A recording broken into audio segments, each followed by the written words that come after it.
escuchan? Perfectamente, ahora sí. Muchísimas gracias. Un saludo a esta corporación y muchas gracias por la invitación. Yo tengo básicamente 4 puntos para plantear. El primer punto es que tenemos que tener el contexto de cuál es el sistema de salud con el cual nosotros estamos atendiendo esta pandemia. Esto es un sistema de salud con 700.000 trabajadores, de los cuales 300.000 son misionales, es decir, médicos, enfermeras que se ocupan de la prestación de servicios.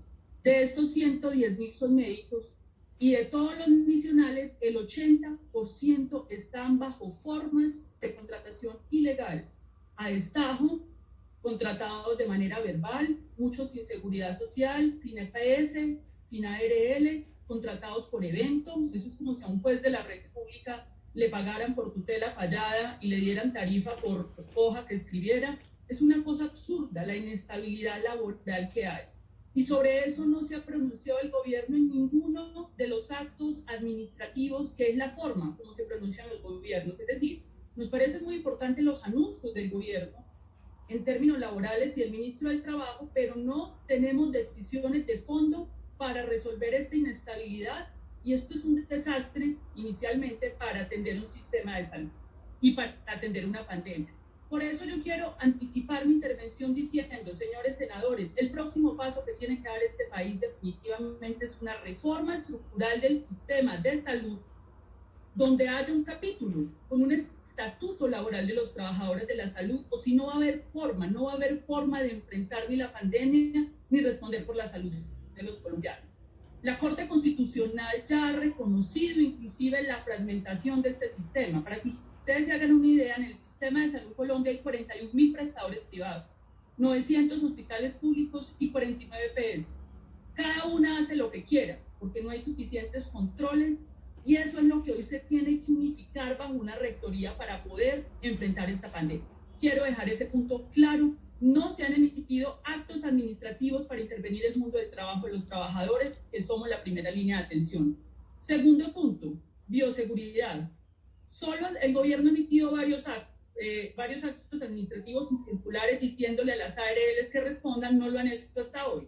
Solo hasta hoy, Fasecolda acaba de publicar un plan que acaba de presentar el ministro, pero en encuesta realizada recientemente por la Federación Médica Colombiana, el 85% de los médicos y enfermeras entrevistadas dicen que no cuentan con los tapabocas y los implementos básicos para poder atender la pandemia, y esa debió ser la primera medida que se debió tomar. En el mundo, la literatura científica dice que las 3 medidas centrales para enfrentar la pandemia son, inicialmente, confinamiento, bioseguridad al personal de salud y testeo masivo. En Colombia no estamos cumpliendo ni con el testeo masivo, por tanto las curvas que presenta el señor ministro son bastante discutibles. En tanto no tenemos un testeo masivo, estamos a la ciega enfrentando la pandemia y no tenemos bioseguridad, y el primer caso se presentó el 6 de marzo.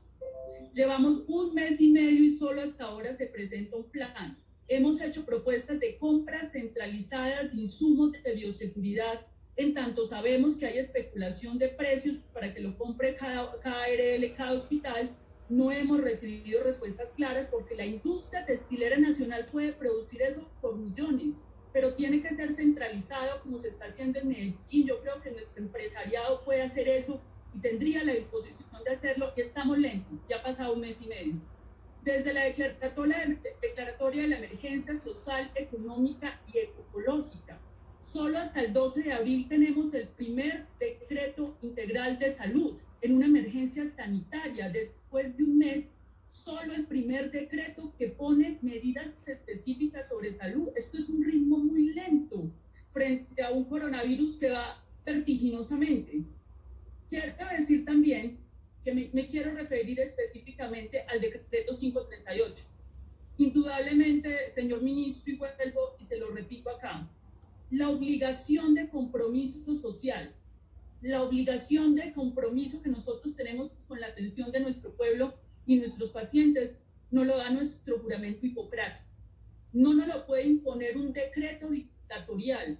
Nuestra obligación está por nuestra ética hipocrática y la vamos a cumplir. Pero el gobierno tiene que hacer lo propio, es garantizar nuestro ejercicio médico. ¿Y qué tiene que hacer para la garantía de nuestro ejercicio médico?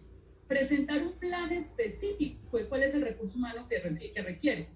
Ustedes, entiendo, ya hay unos borradores circulando de cuál es ese plan de requerimiento de recurso humano, en eso han avanzado, pero ese recurso tiene que ser contratados con los recursos de la emergencia, con todas las condiciones de ley, en una planta, porque los recursos existen. Usted acaba de hablar de 6.1 billones de pesos del Fondo FOME que tienen que ir ya mismo a la contratación, en las mejores condiciones de ley de ese personal.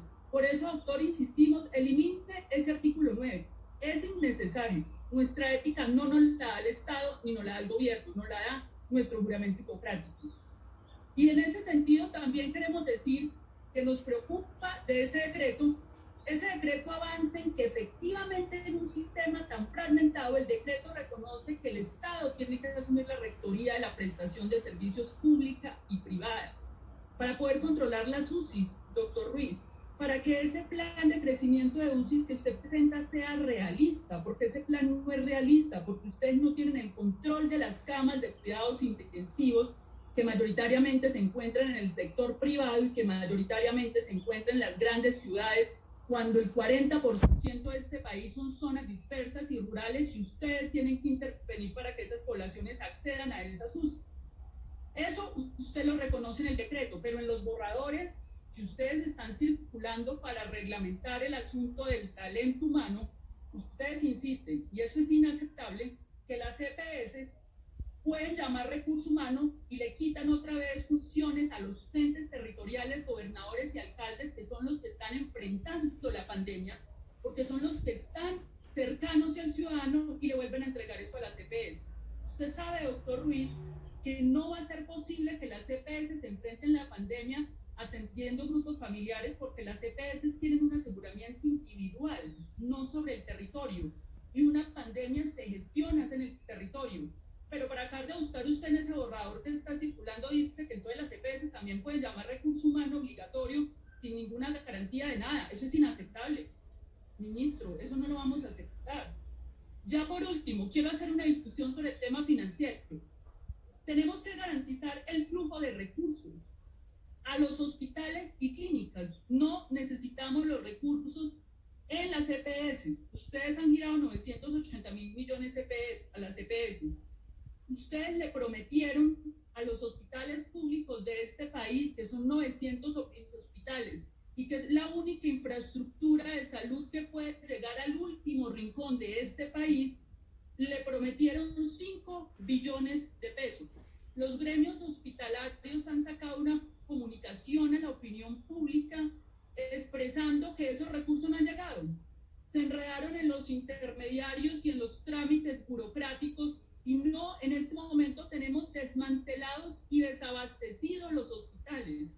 Y paradójicamente, para enfrentar una pandemia, tendríamos que fortalecer los hospitales, pero los vamos a terminar de quebrar con el artículo número 2 del decreto 538, donde ustedes autorizan a las EPS para que no contraten a los hospitales, sino para que contraten a las clínicas privadas. Vamos a terminar desmantelando y desmontando la red pública hospitalaria, que no tiene recursos, que está desabastecida, que en este momento no puede pagarle a los trabajadores a los que les deben 6 y 7 meses porque los recursos no han llegado.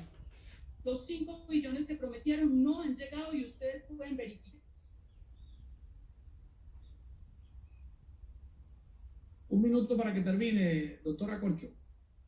Ya para terminar, me preocupan las proyecciones que hace el ministerio, porque entonces el ministerio dice, de las deudas que tienen las EPS, este es un sistema quebrado que tiene un déficit de 18 billones de pesos, vamos a hacer unos giros a posteriori, en junio, y de los recursos del Fondo de Emergencia 444, 6.1 billones, los recursos, es decir, se va a girar sobre pago de servicios, sobre facturación.